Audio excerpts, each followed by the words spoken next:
And now, 3 rounds of Fade the Noise, bold takes, sharp bets, and guaranteed heat. Introducing first, the hosts, Joe and Aaron. Hello and welcome. This is episode 17 of Fade the Noise, your premier destination for sports betting advice, fantasy topics, pretty much anything sports related we're going to talk about. And with me, I've got my co-host, CEO of Moneyline Hacks, who is the sponsor of this show, Joe. And we've got Angel, our resident fantasy psychopath in multiple sports. Some might call him a draft cheater. I wouldn't, but yeah, both extremely knowledgeable and educated in a range of sports. And so we're going to dive on in today and start off with last week's show. The Lock It In segment was actually really profitable. So Joe hit all 3 of his bets, I believe, and Angel kind of got screwed by technically by Travis Kelce. Yeah. The Not my Worthy thing friend. was devastating. There's just not a lot you can do about that. Freak accidents, right? Did it on purpose, I hear, but I don't know. He was jealous. Something like No, that. he was talking mess about Taylor Swift. The last Yeah. album he didn't like, so he had to Ooh, My give God, him a receipt. it's so funny. We had a pretty wild week 1 across the NFL, to the surprise of the audience, maybe. Not going to discuss the Cowboys' heartbreak. I will say they looked good. They lost the game, but that was the expectation going in. They looked good. So just watch out. Lightning Then storm. we had an instant classic on Sunday night. Bills and Ravens was just, I mean, that game is probably going to be better than the Super Bowl will be, honestly. It just, that comeback, Josh Allen playing hero football. I mean, honestly, on paper, the Bills kind of suck. And I was surprised, though. The Ravens did well, I thought, anyway. They had a lot of receivers, but they had a lot last year as well, and they mixed things in better. There was more passing, spread the ball around. Derrick Henry did king things, minus fumbling. That's not a king thing. But, I mean, give the guy a break. He's 31, beast. Just crazy yardage, and I don't think the Bills have. Sorry, go ahead. No, Henry and CD Lamb just uncharacteristic this first week, so I'm sure they'll get the wheels rolling. I'm sure they will. I agree. I don't think the Bills have a Super Bowl team. I don't. I'd be shocked if they had a division champion team. We'll see. It's a very long season. Things happen, trades, acquisitions, etc. The last thing for the first segment, it's not related. It was some random thread that I read, but it was on Reddit, and someone was like, Jalen Carter's entered the chat, and someone replied and said, Jalen the Llama Carter. And I laughed so hard. I might be easily amused, but I was like, the llama is the best nickname for that human garbage. That's a dad joke. It's a dad joke for sure. But I mean, back to the Bills, you're not thinking that they have a Super Bowl team. Like I said, I picked the Green Bay Packers in the Super Bowl to meet the Bills. So you're just throwing shade on one of my picks right now. And what I will say is, I think Josh Allen is going to be an all-time great quarterback, and I think he is one of the best modern era quarterbacks. And Tom Brady didn't always have the best team. Peyton Manning, didn't always have the best team. He did in Denver. People don't always have the best team, but if you have a good team like the Bills have with the all-time great quarterback, that is a Super Bowl team in my opinion. And that's why they beat the Ravens, an all-around better team. Well, okay. We'll do this now. Okay. I'm going to throw shade on both of your picks. I think the Commanders made the Packers look like Super Bowl contenders. They played horribly. Granted, yes, they have objective problems personnel-wise on defense, especially in the secondary. And overall, they got outcoached. Like, kudos to Matt LaFleur and the team he's assembled, the plays that they've called. I thought it was great. And the terrible part about this is I'm not going to say, yeah, the Packers suck. This is who's going to the NFC Championship. I don't have an answer for that. I'm just saying I don't think they're as good as they looked last night, and I could be wrong. I'm wrong all the time, multiple times a day. I think comparing Josh Allen to Brady is premature. That is, but the point is that Josh Allen is the top 5 quarterback in the league, and he has a Yes. great team or a good team, which makes them a great team or Super Bowl team. They've already beat the Ravens in that shootout, and their defense could use a little more work. But I mean, Green Bay's just stacked from top to bottom. Just to not think that they're gonna go to the Super Bowl. Like, it's fine because it's hard to go to the Super Bowl, but you can't just write them off easily. They're one of the biggest threats in the NFC, and the reason why the Commanders look bad is because they made them look bad. It's not like the Commanders did a whole bunch of self-inflicted wounds on themselves. Jaden Daniels just couldn't get away from that defensive end front, and they're going after him. He's not used to having Micah Parsons on one side getting double teamed, and then the other edge rushers having open holes to him. So he was trying to get the ball out. He didn't get sacked very much, but I thought he was trying to get the ball out a little premature due to that pressure that they were bringing on him, which led to a lot of the offense not looking that great. And the defense, I haven't been sold on the Commanders defense, so they're not bad, but I still need to see more from them. So I think that Packers I don't know. I defense. think I'll let him finish. no. I was pretty much done. Okay, yeah, I think that Packers defense knew that Jaden Daniels liked to go right, and they forced him to go left a lot last night in that game, and that led to a lot of not complete passes, didn't get many rush yards. Micah Parsons didn't get a sack, but he did get that pressure all night long. Dude Half shot out sack.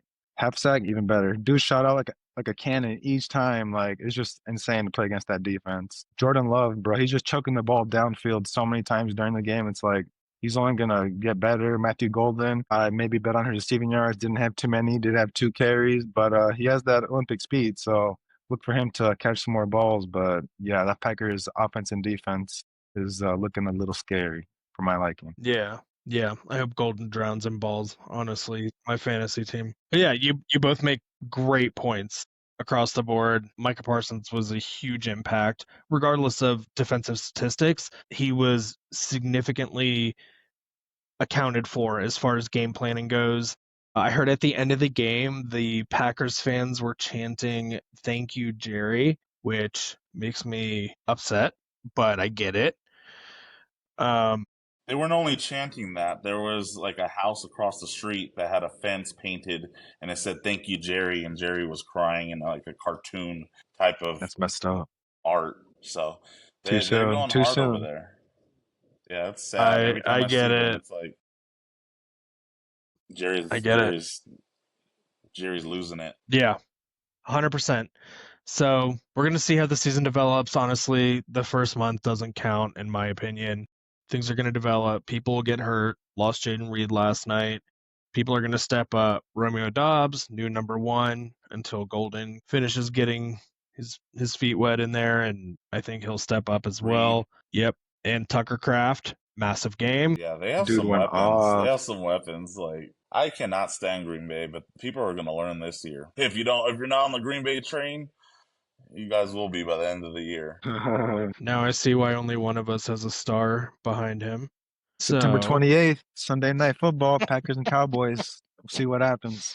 We will. I think we all know what's going to happen. All right, let's move on. We're going to talk about last week we had UFC Fight Night, and Joe did extremely well. It was Imavov versus Baraujo.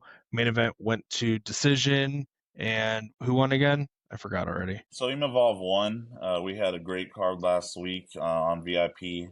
I'm not going to break down the whole VIP card, but we are the best group out there for MMA and boxing. If you like combat sports, bare knuckle fighting, dirty boxing, then yeah, you definitely want to join our Discord for free, Moneyline Hacks Network. But Imavov won.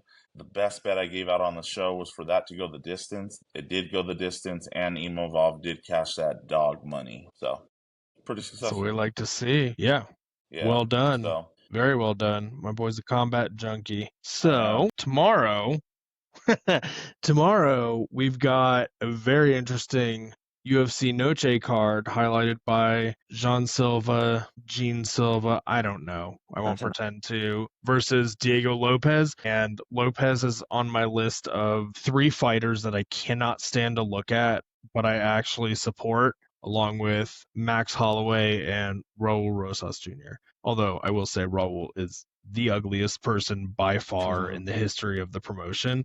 He's rich. My I'm not. I'm gosh. sure he's got a lot That's going funny. for him. I'm just saying. I'm not saying I'm George Clooney here. Just that dude's objectively ugly. So I don't know. we'll Anytime someone calls him ugly, anytime someone calls Raul Rosas ugly, it reminds me of Renato Moicano on his podcast. He's all, "This has got to be the ugliest person, the ugliest motherfucker, my brother." It's just in his Brazilian accent, just hilarious. Like, but yeah, Raul is not a looker, but his wallet is pretty, so gotta respect it. Yeah. All right. You want to take us away for Silva versus Lopez? What do you think's going to happen? We got a big matchup here. Yeah, so Silva versus Lopez. It's going to be an intriguing matchup. John Silva, 5-0 in the UFC, 6-0 if you include his Dana White Contender Series fight, versus Diego Lopez, who was on a 7-fight win streak before losing to Volkanovski in a, no, I wouldn't say close decision, but it was a respectable decision loss for sure. I think Diego Lopez has the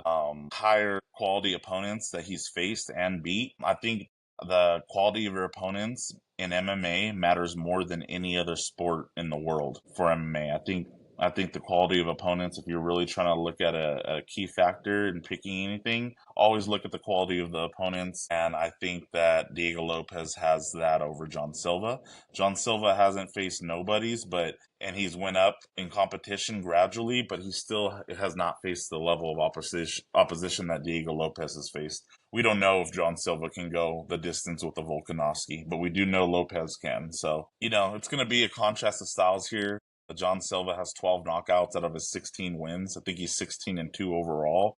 And he's great. He can knock you out, but a lot of times when these guys can't do what they've done, 75-80% of the time when they've won, then the game plan changes and it becomes a chess match. And that's what I think it is. The question is, do you see Diego Lopez getting flatlined and knocked out by John Silva? Or do you see, if you don't see that happening, then it's going to be a chess match. And if it is a chess match, can Diego Lopez beat John Silva in a chess match or vice versa? So this is the real questions that we're asking when we're picking these fights. And I actually do have a best bet for that fight, so we'll save it later. And I have VIP picks for this fight as well. We'll have plenty of props, plus 500, plus 600 props. So it'll be great this weekend. Awesome. Thank you. Angel, got anything to, add on top of that? Yeah, this is going to be a pretty intense featherweight main event matchup, going 5 rounds, of course. Looking at the weigh-in results, Diego Lopez has a height advantage, 4 inches that is, and a 3.5 reach advantage. So those might help him. They definitely won't not help him. And John Silva, dating back to 2018, has won 13 fights in a row. So he's got a little bit of momentum, you could say. But yeah, he definitely has that knockout power. 12 knockouts, 3 submissions. He submitted Bryce Mitchell in his last fight. And he's the last of the fighting nerds to be undefeated. So the other 2 lost pretty recently, and I think he's gonna leave undefeated. I don't know how, but it's gonna be a good fight, and definitely excited to watch this. I'm glad you mentioned that. Just quick question for either, both, or neither of you. With the fighting nerds, do you think that's a result of them attracting exceptional talent or developing exceptional talent? Because that's a question I've had personally for a while now. I like the whole glasses shtick, honestly, just because I like a lot of their fighters. But, I'm curious from a casual fan perspective. What do you think, Joe? Yeah, I mean, I think that it's a little of both. They have great fighters. They also are developing the great fighters. I think that they use a lot of AI in their camp, and AI is going to be the leader of the world soon. It's going to be implemented in everything, and if you're not using it, you're going to be behind. And I think that's what we're seeing right now is people using this AI technology on their opponents. Basically, it's technology showing what strikes they throw in what area of the octagon and stuff like that. Stuff we've never seen before, tools we've never seen before. So they use a lot of high-end technology, and they do have a lot of good talent. I think they're able to scout and see when these guys are coming in, which ones might be UFC talent, and then they'll end up training them, and they develop them really good because the camp is good. It's the hottest camp of the year, but both Ruffy and Barajo lost last week in the co-main event and main events. So if John Silva loses this week, steam definitely will be coming off a bit of that camp. Okay, I got that. Angel, feel free to add on if you want to. If not, we'll go ahead. You good. He got it all. I agree. Yeah. AI is the future, and it is the present. It's hard not to agree when Joe's talking MMA. All right, we'll dive into our NFL slate. So first up, we're going to go 49ers at Saints. We're going to have Spencer Rattler. I feel so bad for Rattler. Honestly, he was put into a position, he was over his head. I mean, not that Mac Jones wasn't, but, he just was never really given a chance, in my opinion. 49ers are decent favorites. I think it was like minus 175-ish when I checked before the show. And honestly, my general betting game plan this year is to bet, and for fantasy actually, bet against whoever's playing certain teams.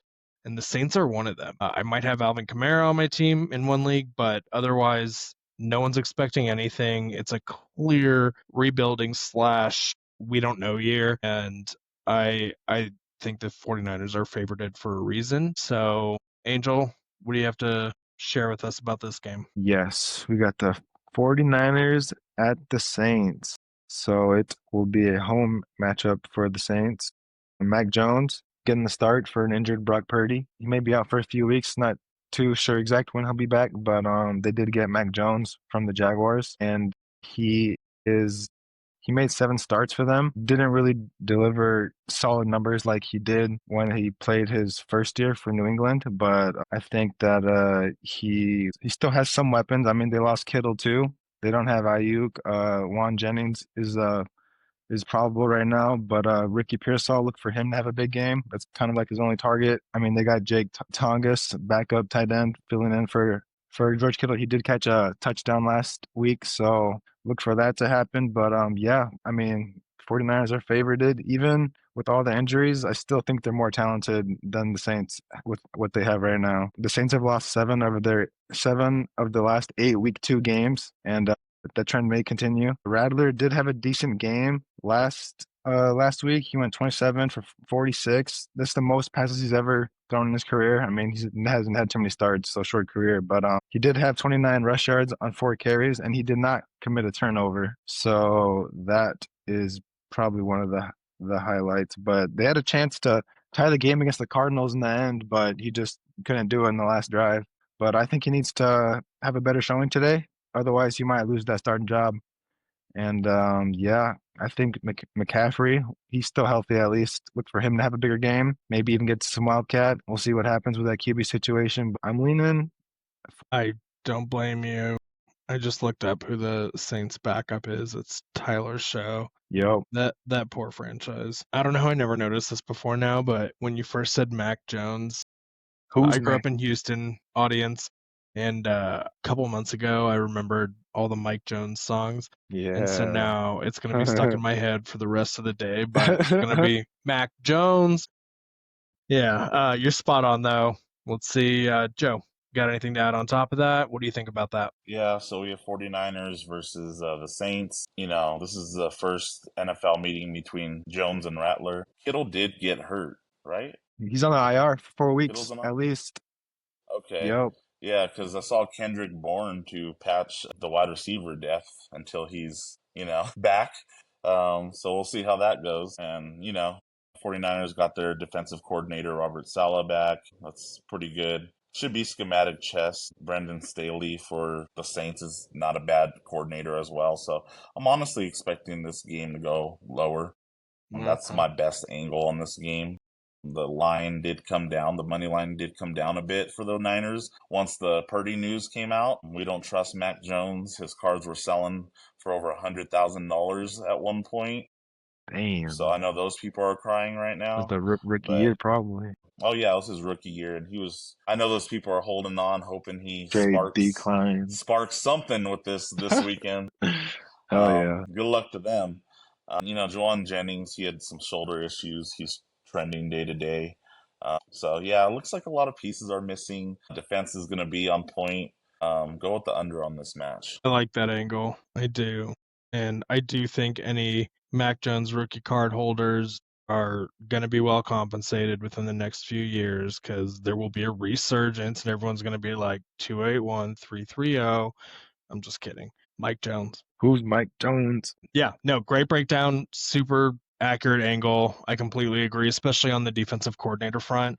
Brandon Staley is a great defensive mind, but I don't think he holds a candle to Robert Saleh. And I think that the Niners are going to prevail based on defense alone. Honestly, it's really hard to trust anything in the Saints division. Like, it's a meaningless. I'll tell you about it later. I found this hilarious thing last night about that division, and yeah. Anyway, Nick Bosa had 1 sack last week. I think he's gonna probably have 2 or 3. That's you think what so? I think. I think so. I don't know what the Saints O-line looks like, but I wouldn't be surprised. But yeah. Career year. I saw Joey Bosa got after it too, and I was like, good for him. Oh yeah. They're making moves. Right? Some brothers. Next up, we got Eagles at Chiefs. So this was kind of surprising when I looked at the lines personally. They're really close. Like, I think the Eagles are minus 125. I think this is the year the Chiefs break, and I think the Eagles suck. That was aggressive. I think the Eagles aren't playing as well as they did last year, and I don't know what else to say that is accurate and nice enough to say, but the Chiefs look a lot worse. They're plagued by injuries. I don't see how they're going to hold up the AFC anymore, which is why on the one hand I do support Joe's prediction. Bills or Ravens will get out of the AFC. I think it will finally be one of their years, but Eagles have the clear advantage even on defense. I don't think the Chiefs looked that good. I know Chris Jones looked upset after everything, but they're going to have a rough year in my opinion. Joe, what do you think about this? I agree. I mean, I think they already lost Rashid Rice and now Worthy. That's already, a bad start to this tough start of a schedule. Yeah, I think Rashid Rice is suspended 6 games, so still 4 more after this. And then, Dallas Goedert, he's not going to play. His knee's hurt. Will Shipley not going to play as well. Yeah, AC, they folded in Brazil. I don't know. I think if Philly, they protect A.J. Brown, they could have some deep threat there, but Kansas City's such a hard one to pick, especially in the beginning of the seasons, because a lot of times they don't look like themselves, and then by the end of the season, they look great. So I don't know if I'm going to go with history, like the eye test, the history, everything's pointing to the Eagles. I do like the Eagles. I think there'll be a good amount of points on the board. If I had to go like a side on this, I would lean the over. It's like a big budget sequel this game, but I think it's going to be exactly that. Like, not as good as the original. Just like the Super Bowl last year. Didn't really, hold up to any standard, and I think this game they wanted the Chiefs for that to be like a revenge type game, maybe where it's a close game. But if it's a close game, I could see it being like maybe like kind of like a shootout, a little bit of defense. But yeah, I think I like the over on this game. I'm not really liking any side here. Obviously, I love the Eagles, but not for that price. I wish I'd recorded Joe saying he loves the Eagles just for the future of my life. That's funny. Wait, what is the over's set right now at 47 on DraftKings, which is it's an average number, but I agree. I can see it hitting that and over. I wasn't listening to you. Sorry, I thought you said minus 225, minus 125. Hell yeah, hammer the Eagles. Mm-hmm. No, you don't want to ever hammer against Mahomes, but I like the Eagles. The Eagles in the over on this one. I'll hammer Mahomes against Mahomes. Sorry, that sounded weird. Chill. I agree with you though, and for people fantasy wise, I will say I just keep an eye out for coming games. I think that you're going to see A.J. Brown get more involved than he was last week. Kind of a game script thing and a matter of circumstance. Honestly, same for Devonta Smith. And I know Kelsey did his last season repeat where he is a no-show until the fourth quarter and then just shows up all of a sudden and seems like he wants to be a hero. I don't think that was the case. I think it was a matter of circumstance. I think Kelsey's fine. He looks good, and honestly, he was significantly targeted by the defense because at that point of the game, who was left? They knew where Mahomes was going to look. So just my 2 cents for anyone looking at props or fantasy stuff for the upcoming weekend. Angel, you want to expand on game preview and outlook? Oh yeah, Eagles dominated the Chiefs 40-22 in the Super Bowl last year, and I guess it's this year, but last season, and I think they're going to dominate them once again. The Chiefs defense looked very bad, and they let up 304 passing yards and 3 touchdowns to Justin Herbert.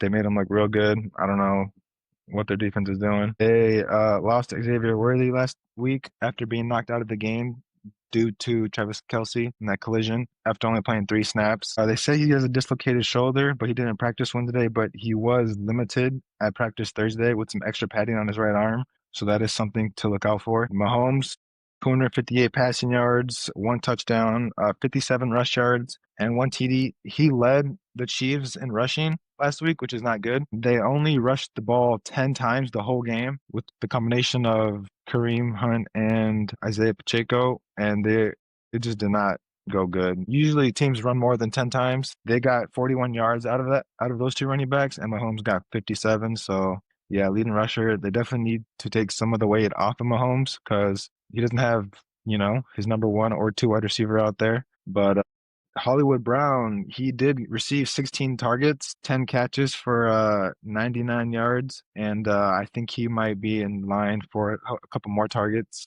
They got Juju Smith under Hollywood Brown, so look for him to maybe catch 1 or 2, but nothing crazy. But yeah, I don't know. I just think the Eagles are going to win this game. Saquon Barkley had 18 carries last week, 60 yards. Look for him to get more yards. I think he's going to hit over 100. And yeah, like Eric said, AJ Brown last week, 1 catch for 8 yards. I look for him to get a couple more catches this time around. But yeah, go Eagles. Don't know why the odds are this close. It's actually baffling, and it makes me feel like I'm missing something. If you're a Cowboys hater tuning to this podcast, watching us, you guys should feel great right now, okay? Because you got all the Cowboys fans having to admit that the Eagles are going to win, having to admit that Green Bay's great with Micah. It's a sad time for us, okay? And I know you guys don't feel sorry for us as we're Cowboys fans, but it's a hard time. If you have any Cowboy fan friends, check on them. Just check on them. Truth hurts. It does. Yeah, we'll see. We'll see at the end of the year. I'm just kidding. I know the Eagles are going to do better. But you ain't going to the Super Bowl again, so get over it. Yeah, no, it's not going to happen. But yeah, I don't know what happened with Pacheco and everything. Just a lot of big names, I feel like this year, especially fantasy-wise. Just, I drafted Nick Chubb. I'll admit it. I need a support group for that. That's actually pretty harsh. He has a really big workload. It's just that the Texans are kind of a disaster. Anyway, we'll go on to our third and final game. We've got Falcons at Vikings. So I will say the Vikings game was crazy. I hate myself for not taking, rookie interceptions, like, the normal rookie growing pains. It doesn't matter if you sat for a year. Like, you're going to step onto the field for the very first time and you're going to experience growing pains. It happens to everybody across the board sooner or later. But the crazy part was that he came back. He bounced back after all of that. And I thought that was impressive. Now, him not targeting Adam Thielen broke my heart and my team. And in general, though, that's pretty impressive, in my opinion, for a rookie to have the situation they had last year, work under a coach that is known for mediocre quarterbacks succeeding highly in, and then to come out, screw up your very first half in the NFL, but then bounce back, lead your team to a comeback. I mean, Josh Allen Jr., I'm not going to say that. He's played one game, but you get what I'm saying. So let's go to Angel first this time. Angel, what do you think we can look forward to as far as Falcons and Vikings? Sorry, I didn't even mention the Falcons. But yeah, I guess they're playing them, huh? Yeah, we got a quarterback rematch from college. JJ McCarthy played for Michigan, and Penix played for Washington. And in that game, Michigan defeated Washington 34-13 in the college football national championship game. So I think Penix is looking for a little bit of revenge. But I mean, maybe he probably forgot about it. Who knows? It's college stuff. But this week has been quite the week for JJ McCarthy. Primetime comeback win, 21-point turnaround, had a 14-yard TD run, touchdown passes to Jefferson and Aaron Jones. And yeah, after Thursday's practice, JJ McCarthy left to be with his fiance as they gave birth to the couple's first child. So this has been quite the week for him, and I think it's gonna be a even better week when he wins Sunday night against the Falcons. Justin Jefferson, I look for him to get a couple more catches. TJ Hawkinson finished with 3 catches for 15 yards. I look for him to get more involved. But yeah, Drake London at the end of the fourth quarter in the Falcons game suffered a shoulder injury and he practiced in a limited capacity on Thursday. So I think Michael will definitely need him to be healthy because it's going to be an interesting matchup. The Falcons have a vulnerable secondary, so we'll see how JJ's passing attack really looks with a little bit more of a laid back defense. But yeah, I am thinking the Vikings in this matchup. I completely agree. And Vikings have a lot of uncertainty as far as wide receivers go. Right now, I know Jalen Naylor was there was some curiosity about whether Adam Thielen or Naylor was going to be number 2 until Jordan Addison returns. Honestly, it was kind of weird across the board. I know I have Thielen in one league, and I also have Hawkinson as well, and neither of them really put up good numbers. So I feel like Vikings are going to do what they always do. Kevin O'Connell's going to craft a game plan that's going to help them win, and they're going to hope that they can execute it. But I think I like their chances against the Falcons. We'll just have to wait and see. But for a little more confidence, turn to my boy Joe. Yeah, so for this matchup with the Falcons and Vikings, I have we have Michael Penix Jr. versus JJ McCarthy. Like Angel said, it is a college matchup rematch. McCarthy week 1 threw for 143 yards, 2 touchdowns, 1 interception. He did get a rushing touchdown as well in a narrow win, so that wasn't bad at all for his first outing. Started off pretty bad, but he balanced it out. Michael Penix Jr. 298 yards, 1 passing touchdown, 0 interceptions, and a rushing touchdown in his narrow loss. So if we're going to go with the quarterback right now, Penix looks like he has the momentum. That should have built a lot of confidence last week, him performing like that. People picking him up off the waiver wire, I know firsthand in fantasy. So a lot of confidence behind him today. Kristen Darisaw is trending towards playing, but if he does play, that would manage the workload. Falcons weapon, Drake London, he's limited, but he is tracking to play. McCarthy delivered 21 unanswered fourth quarter points, so that shows he is poised late. That's a great skill in a quarterback and one that'll only help you as you develop your other skills as a quarterback. So keep an eye out for JJ McCarthy late in games. Right now, it's like the Rookie Bowl. Penix brings the fireworks. McCarthy brings the clutch. We'll see who overcomes in this game. If I have to lean a certain way for this matchup, I would go the Vikings. I think that line's set at -3.5 right now. If it is, I'd buy the hook in this match because we saw last week both teams won or lost by that narrow margin of 3. Great advice and general NFL betting advice. You don't have to take the line that the books show you because it can be all over the place. Just know that the important numbers are 3.5, 4.5, 6.5, so on. Field goal and touchdown combinations. 4.5 is kind of a weird one, but it still adds up that way based on normal game totals. So awesome. We've got an awesome week 2 ahead of us. I think that the analysis today was completely accurate. I cannot wait to put all of these picks in. I know you guys didn't necessarily give picks, but I can listen to what you two said and try to make money off of it.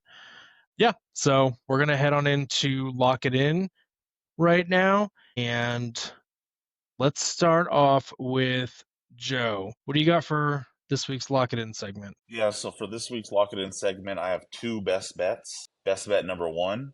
Let's go back to that 49ers versus Saints game. I love that under. I think it's set at 40.5 right now. With Purdy out and Mac Jones starting, multiple offensive pieces for San Francisco wounded. The Saints offense looks shaky as well. Defensive chess match between the coaches. This looks like a lower scoring game. That is my best bet. I love it. So bet the under on that one. Best bet number 2. We'll go with UFC. UFC, John Silva versus Diego Lopez fight. I like that fight to go over 2.5 rounds. I'll go ahead and lock that in. I think both guys are durable. We already know Diego Lopez is extremely durable. John Silva, very durable as well. Never, both guys, I don't think either guy has ever been finished in the UFC. So I like that to go over 2.5 rounds. I think it's going to be a pretty competitive match. And I don't think John Silva is going to find the button to put away Lopez. So I think this goes the distance. And we'll have some props on this in the community, so you know where to find that in our Discord. But for now, the best bet fight to go over 2.5 rounds. Yes, sir. Absolutely. Tuning into VIP is always a great idea. It's honestly what keeps me afloat sometimes in my books because I make some dumb decisions when left to my own devices. Angel, what do you got for lock it in? Yeah, I got two bets for you. We got Ricky Pearsall for the Niners. They're down a couple of targets. No Purdy, no Ayuk. We'll see what Juan Jennings does. All he needs is 55 yards. I think he finished with around like 79. But I think he'll hit that pretty easily. Being one of their only targets. And then my other bet is just a little two-team parlay. We've talked about the teams already, but I just feel pretty confident in winning. It's going to be 49ers and Eagles, both to win. Should give you plus odds since they're both like minus 120-ish. So, yeah, that's all I got. That's a fire parlay. Hey, I'm throwing something on it. Yeah, you'll get plus money for sure. I'm doing the Eagles straight up, but yeah. Don't be scared of the Saints. Scared money don't make money. Hey. Favorite phrase. True. Scared money does lose money in my experience, though, because I'm a degen. It's just one of those things. So I'm gonna actually give my 2 cents as well this week. First time ever. Record it. Make your own decisions. I'm just kidding. I actually swept anytime touchdown scores last week and crushed Monday Night Footballs. Feeling good right now. Yeah. And I'm gonna do the touchdown score first. So I'm a big fan of round robins, especially with stuff like touchdown scores, because you generally get reasonable odds. And for those unfamiliar, round robins essentially makes a bunch of little parlays for you. So whenever you put this into your book, you're going to do much smaller amounts than you're used to. If you're not familiar with how round robins work, please do some research. Check out the Moneyline Hacks website. There's a round robin calculator going up, and actually it is up.